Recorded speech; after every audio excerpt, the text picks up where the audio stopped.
happening, boys? Welcome to my channel. This is my first video on this channel, and today I'm going to be reporting Chelsea transfer news, just Chelsea news in general, and we'll also be focusing on other world news such as transfers from Europe to Saudi Arabia to Brazil, just the whole world of the transfers, but we'll be mainly focusing on Chelsea transfer news. Yeah, let's get right into it. If you like this video, hit subscribe and like. Do you want really? Just helps the channel. But yeah, let's get right into it with our first story coming out of France, and it's about Axel Disasi. He's on the move, but where's he going? This comes from Fabrice Hawkins. It's Villareal have contacted the French defender Axel Disasi. Negotiations ongoing. Newcastle keeping an eye on him, with other PL and Italian clubs monitoring him. Chelsea will ask for around 30 million. Axel Disasi is expected to leave Chelsea this summer. So what do I think about this news coming from Fabrice Hawkins out of Spain and France? Disasi on the move to Villareal potentially. I think this would be a great move for Disasi. He hasn't exactly set the world alight at Chelsea, unfortunately. He moved to Aston Villa and he's obviously attracted a little bit of attention because he's done quite well at Villa. There was no option to buy for Villa, so that's why he won't be going there. So he's attracting a little bit of attention from Villareal and potential other suitors. I've seen Newcastle also be mentioned. He fell out of favour with Enzo Maresca, unfortunately. He was very big under Poch. Poch really liked him, compared to Maresca, where he has went for more of a Levi Colwell and a Chalobah defence instead of a Disasi, which in my head, I mean, it makes sense. I think they're both a little bit higher level players than Disasi. Don't get me wrong, I reckon Disasi goes straight into that Villareal team and he dominates, because Eric Bailey's contract as their current defender has just expired in June 2025. Is at the time of recording a month ago. So he slots straight into the Villareal team, and it's not nor step above nor step below, because Chelsea have Champions League football and Villareal also have Champions League football. We finished 4th and they finished 5th. Even though Villareal just sneaked into Champions League football, he still gets Champions League football, so he'd be happy with that. In terms of fee, we paid around 45 million euros for him, which is around 38 million pounds, and we're only asking for 30 million pounds. So we make an 8 million loss, which is unfortunate for Chelsea. Obviously it's not good for the books, but it is what it is. Yeah, Disasi to Villareal, I could see it happening. He'd slot straight in there. So let's get on to the next bit of news. This next bit of news is going to anger, more disappoint a lot of Chelsea fans. The simple reason that this man has not been given a chance, I believe, and we have a better goalkeeper in him than our current one. Of course, I'm talking about dodgy Petrovic. This bit of news is going to disappoint a lot of people, but let's get into it. This comes from Fabrizio Romano and it's exclusive. Bournemouth have submitted an open offer to Chelsea for dodgy Petrovic. Negotiations ongoing between the clubs as player is keen on the move. That is a key word. Nothing done or close with Sunderland last week, as Bournemouth are now hopeful in getting the deal done. So what do I think of this move? Two-sided step. You got the player and you've got the fans. The player's a brilliant move. Chelsea loaned him out to Strasbourg last season and he done phenomenal. He kept 5 clean sheets in 5 games. That is the first time that's been done in Strasbourg history since 1984, which is an incredible achievement from dodgy Petrovic. And he was voted Fans Player of the Year, which is another big statement of approval from the fans over at Strasbourg. And he's been sent back to Chelsea, and unfortunately he's been excluded. For some reason Enzo Maresca just doesn't like him, which is really unfortunate. So this move to Bournemouth would be brilliant. He gets first team football. Bournemouth don't currently have a goalkeeper. They have Neto, but the fans say he's unreliable, so dodgy Petrovic would slide straight in. The other thing from Bournemouth's perspective is they've just sent Kepa back to Chelsea, and Chelsea have sold him off to Arsenal for 5 mil. Dodgy Petrovic, this is a brilliant move, but for the fans this is the main part. I don't think he's been given a chance at Chelsea. As I said, he's been frozen out by Maresca. And he had a really good patch under Pochettino, the Carabao Cup, when Robert Sanchez got injured in December of 2023. He excelled, he played brilliantly. The fans loved him, and that one game against Newcastle, I'll remember it forever. He was incredible. That penalty save, he made multiple penalty saves because it went to a shootout, but this is unfortunate for Chelsea fans. But for the club, this is brilliant, because we bought him for around 14 million and we're wanting about 25 million for him, so it's brilliant business from the club. But let's get into the next story. Okay, a little update on the Dodgy Petrovic situation. At the time of recording, this has just came out. Dodgy Petrovic is confirmed to Bournemouth for 25 million as expected. This next bit of news is a little bit niche. It comes from the Chelsea Academy. I thought I'd report it just purely because it is Chelsea news and I found it quite interesting. Yeah, let's get into it. It involves Axel Samuel-Smith.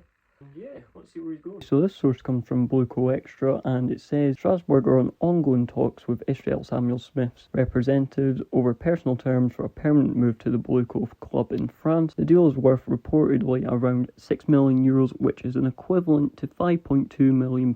There's also more evidence to back this potential move for Axel Samuel-Smith. He was spotted at Strasbourg's training ground yesterday. I'll be straight with you. I don't know too much about this player. It seems like he could be a quality left back. Chelsea bought him from Everton in 2023 for around €4 million. If he's going to Strasbourg, it looks like it is going to be a permanent move for around €6 million or £5.2 million. That would be a profit for Chelsea. Chelsea would make £1.2 million out of him. But there is reports that he may be linked with Rangers or Sunderland on loan moves.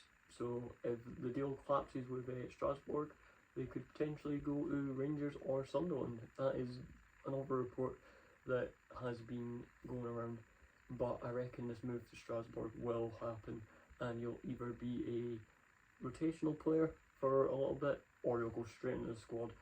Although I don't know too much about him, I'm sure he'll have a bright future either at Strasbourg or on loan, hopefully where he can develop. For now, he is looking like he is on his way to Strasbourg for £5.2 million.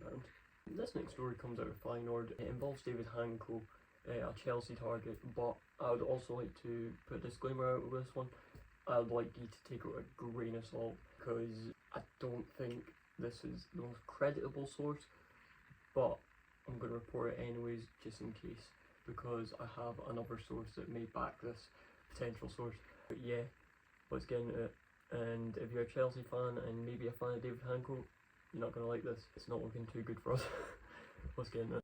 Okay, so this report comes out of Saudi Arabia. I haven't added who made the report because I don't know the credibility of it. But anyways, Al Nassr have submitted an open offer to sign David Hanko from Feyenoord Rotterdam, €32 million plus €4 million add-ons. Talks ongoing as Al Nassr work to agree a deal. 27-year-old Slovakian has agreed personal terms with Al Nassr. That is key, and this is the reason I have decided to report on this, because this comes from Fabrizio Romano a couple months ago in May, and it states Al Nassr are in active talks to sign David Hanko from Feyenoord this summer. Feyenoord have still not received any official proposal, but initial contact is on. He is high in the shortlist as Santi JFM reports. He is one of the main options being considered by the management. So what do I think of the story about David Hanko to Al Nassr?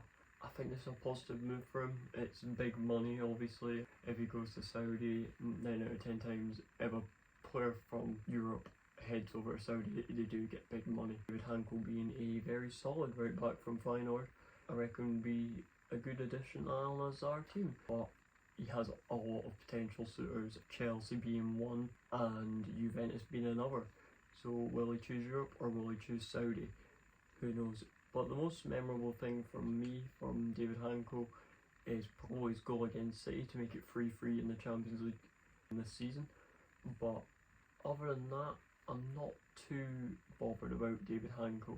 That's just personal preference. If you know more about him and reasons why he should be at Chelsea, let me know. But yeah, he's definitely not one of my top targets in my opinion, but I can see why we want him. Maybe a Mal Gusto replacement. I reckon he probably does go to Saudi, as reported by Fabrizio Romano previously in May. Good move for David Hanko. And that is all the Chelsea news I have to report today. So we're going to get on to the world news now, and it starts with Benjamin Sesko. But where's he going? Who knows?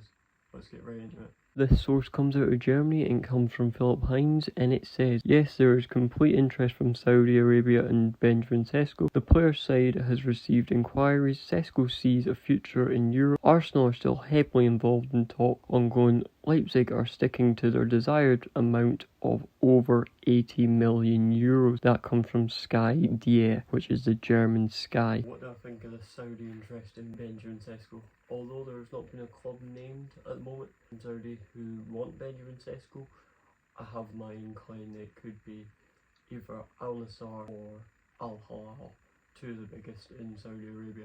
But yeah, that's just an incline. But Benjamin Sesko, he has clearly stated he just wants to stay in Europe at the moment.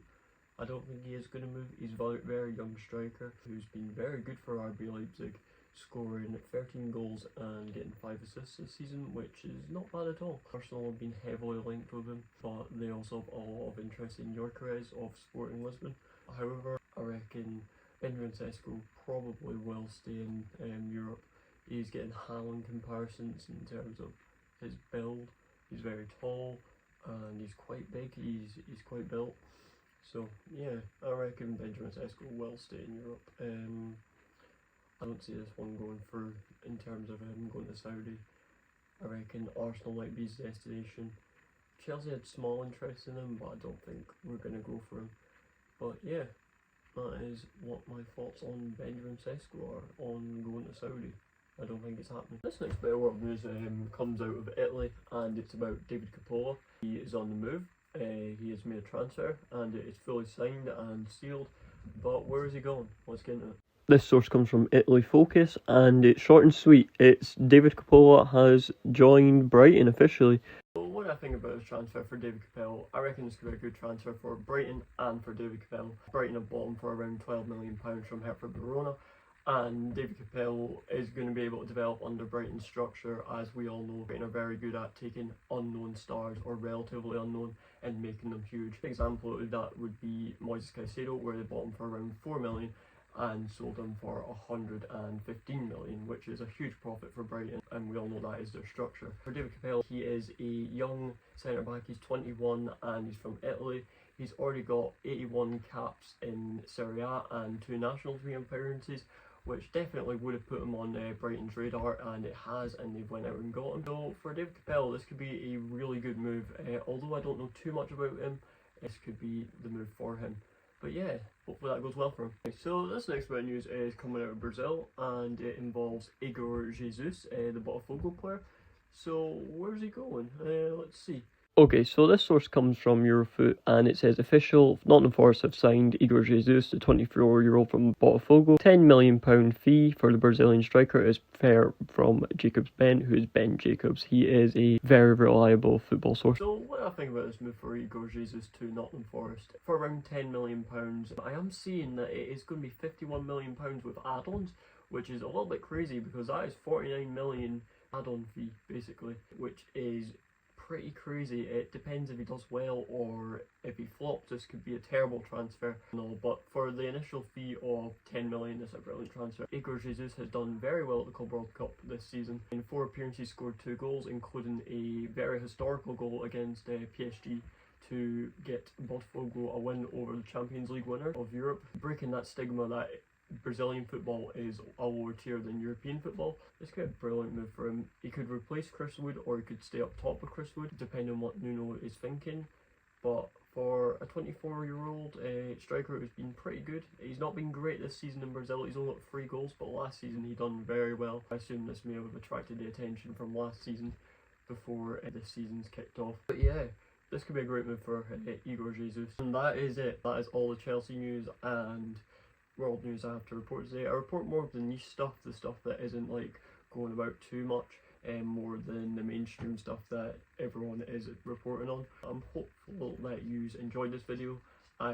This being my first video, hopefully the production will get better as well because I'm just figuring it out. But hopefully you enjoyed this, so please like, subscribe, helpful engagement and stuff like that, and getting seen. But yeah, thank you for watching, and I've been DJ D, and that is it. Root to, and I'm out.